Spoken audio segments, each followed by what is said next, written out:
Hello and welcome to the channel. ನಾನು ರಶ್ಮಿತ್. 19 ಮಾರ್ಜಿನ ನಿಫ್ಟಿಲಿ ಏನಾಯಿತು, ಅದೇ ರೀತಿ ನೆಕ್ಸ್ಟ್ ಟ್ರೇಡಿಂಗ್ ಸೆಷನ್ಗೆ ಯಾವೆಲ್ಲ ಲೆವೆಲ್ ಇಂಪಾರ್ಟೆಂಟ್ ಆಗುತ್ತೆ ಅನ್ನೋದನ್ನು ತಿಳ್ಕೊಳ್ಳೋಣ. ಈ ವಿಡಿಯೋ ಕೇವಲ ಒಂದು ಎಜುಕೇಷನಲ್ ಪರ್ಪಸ್ಗೋಸ್ಕರ, ಯಾವುದೇ ಟ್ರೇಡ್ ರೆಕಮೆಂಡೇಷನ್ ವಿಡಿಯೋ ಅಲ್ಲ. ಅಗೇನ್ ಒಂದು ಬ್ಯಾಡ್ ಡೇ ಇನ್ವೆಸ್ಟರ್ಗೆ ಅಂತ ಹೇಳ್ಬೋದು.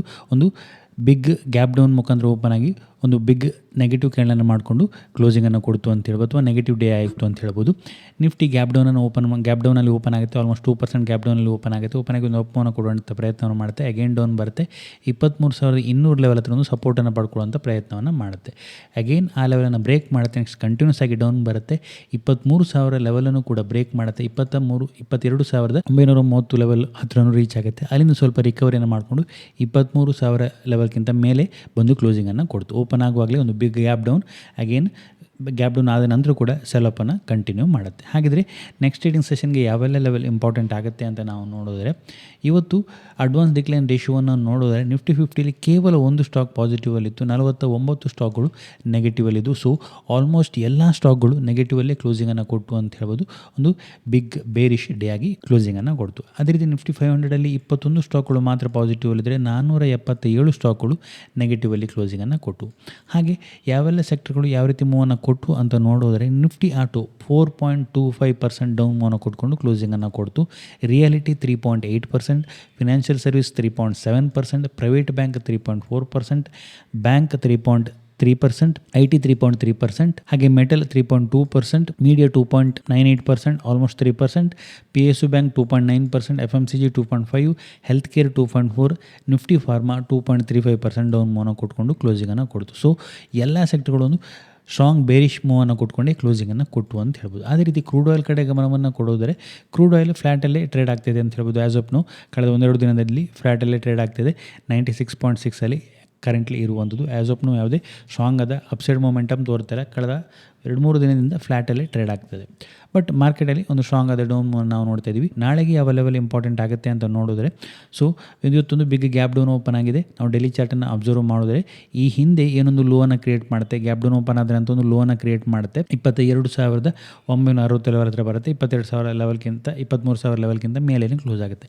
ಇವತ್ತು ಅಗೇನ್ 23,000 ಲೆವೆಲನ್ನು ಬ್ರೇಕ್ ಮಾಡುತ್ತೆ. ಬಟ್ ಕ್ಲೋಸಿಂಗ್ ಟೈಮಲ್ಲಿ ಎಕ್ಸಾಕ್ಟ್ಲಿ ಆ ಲೆವೆಲಲ್ಲೇ ಬಂದು ಕ್ಲೋಸಿಂಗನ್ನು ಕೊಟ್ಟಿದೆ. ನಾನು ಈ ಹಿಂದೆ ಎಕ್ಸ್ಪ್ಲೇನ್ ಮಾಡಿದಾಗೆ ಇಲ್ಲೆಲ್ಲ ಒಂದು ಗ್ಯಾಪನ್ನು ಕ್ರಿಯೇಟ್ ಮಾಡಿತ್ತು.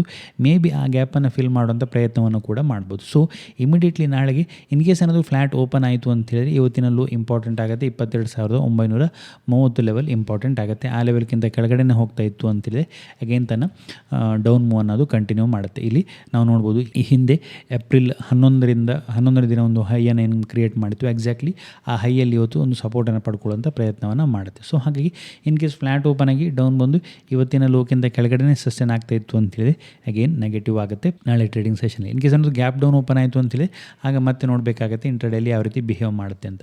ಅದೇ ರೀತಿ 15 ಮಿನಿಟ್ ಚಾರ್ಟನ್ನು ನಾವು ಅಬ್ಸರ್ವ್ ಮಾಡಿದ್ರೆ, ನಾಳೆಗೆ ಯಾವ ಲೆವೆಲ್ ರೆಸಿಸ್ಟೆನ್ಸ್ ಆಗುತ್ತೆ ಅಂತ ನೋಡಿದ್ರೆ, ಇಮಿಡಿಯೇಟ್ಲಿ ಹೈಯರ್ ಲೆವೆಲಲ್ಲಿ 23,180ರಿಂದ 23,200 ಝೋನ್ ಒಂದು ರೆಸಿಸ್ಟೆನ್ಸ್ ಆಗಿ ಆ್ಯಕ್ಟ್ ಆಗುತ್ತೆ. ನಾವು ಇಲ್ಲಿ ನೋಡಿದಾಗ ಇವತ್ತು ಓಪನ್ ಆಗುತ್ತೆ, ಇಮಿಡಿಯೇಟ್ಲಿ ಒಂದು ಲೋವನ್ನು ಕ್ರಿಯೇಟ್ ಮಾಡುತ್ತೆ. ನೆಕ್ಸ್ಟ್ ಆಲ್ಮೋಸ್ಟ್ ಆ ಝೋನಲ್ಲಿ ಒಂದು ಸಪೋರ್ಟನ್ನು ಎಸ್ಟಾಬ್ಲಿಷ್ ಮಾಡುವಂಥ ಪ್ರಯತ್ನವನ್ನು ಮಾಡುತ್ತೆ. ಬಯರ್ಗಳು ಪದೇ ಆ ಲೆವೆಲ್ ಹತ್ತಿರ ಬಂದಾಗ 23,200, 180 ಲೆವೆಲ್ ಹತ್ತಿರ ಬಂದಾಗ ಒಂದು ಸಪೋರ್ಟನ್ನು ಕೊಡುವಂಥ ಪ್ರಯತ್ನ ಮಾಡ್ತಾರೆ. ಪ್ರೈಸ್ ಅಪ್ ಹೋಗುವಂಥ ಪ್ರಯತ್ನ ಮಾಡ್ತಾರೆ. ಬಟ್ ಪ್ರತಿ ಸಲ ಅಪ್ ಹೋದಾಗಲೂ ಲೋವರ್ ಹೈಯನ್ನು ಕ್ರಿಯೇಟ್ ಮಾಡುತ್ತೆ. ನೆಕ್ಸ್ಟ್ ಒಂದು ಬ್ರೇಕ್ ಡೌನ್ ಆಗುತ್ತೆ.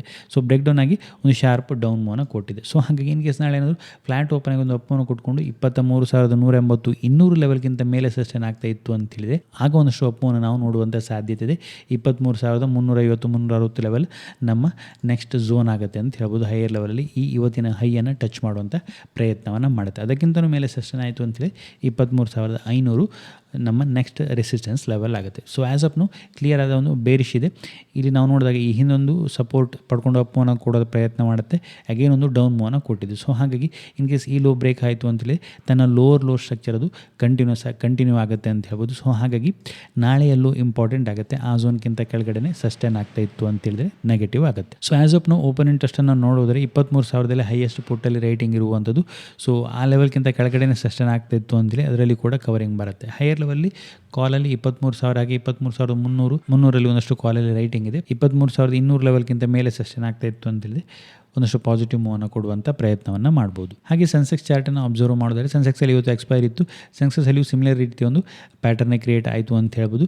ನಾಳೆಗೆ 73,930 ಲೆವೆಲ್ ಇಂಪಾರ್ಟೆಂಟ್ ಆಗುತ್ತೆ. ಇವತ್ತಿನಲ್ಲೂ ಆ ಲೆವೆಲ್ಗಿಂತ ಕೆಳಗಡೆ ಸಸ್ಟೇನ್ ಆಗ್ತಾ ಇತ್ತು ಅಂತೇಳಿ ಅದು ನೆಗೆಟಿವ್ ಆಗುತ್ತೆ. ಅದೇ ರೀತಿ ಹೈಯರ್ ಲೆವೆಲ್ಲಿ ಇಂಪಾರ್ಟೆಂಟ್ ಆಗುವಂಥದ್ದು 74,700 ಲೆವೆಲ್ ಇಂಪಾರ್ಟೆಂಟ್ ಆಗುತ್ತೆ. ಆ ಲೆವೆಲ್ಗಿಂತ ಮೇಲೇ ಸಸ್ಟೇನ್ ಆಗ್ತಾ ಇತ್ತು ಅಂತೇಳಿ ಒಂದಷ್ಟು ಪಾಸಿಟಿವ್ ಮೂವ್ನ ನಾವು ನೋಡುವಂಥ ಸಾಧ್ಯತೆ ಇದೆ. 75,300, 75,500 ಲೆವೆಲನ್ನು ನೆಕ್ಸ್ಟ್ ಟಚ್ ಮಾಡುವಂಥ ಪ್ರಯತ್ನವನ್ನು ಮಾಡುತ್ತೆ. ಇದಿಷ್ಟು ಈ ವಿಡಿಯೋದಲ್ಲಿ. ನಿಮಗೇನಾದರೂ ಈ ವಿಡಿಯೋ ಇಷ್ಟ ಆಯಿತು ಅಂತೇಳಿ ಲೈಕ್ ಮಾಡಿ, ನಿಮ್ಮ ಸಜೆಷನ್ಸನ್ನು ಕಮೆಂಟ್ ಮಾಡಿ. ಇನ್ನೂ ಹೆಚ್ಚಿನ ವಿಡಿಯೋಗಳಿಗಾಗಿ ನಮ್ಮ ಯೂಟ್ಯೂಬ್ ಚಾನಲನ್ನು ಸಬ್ಸ್ಕ್ರೈಬ್ ಮಾಡ್ಕೊಳ್ಳಿ. Thank you.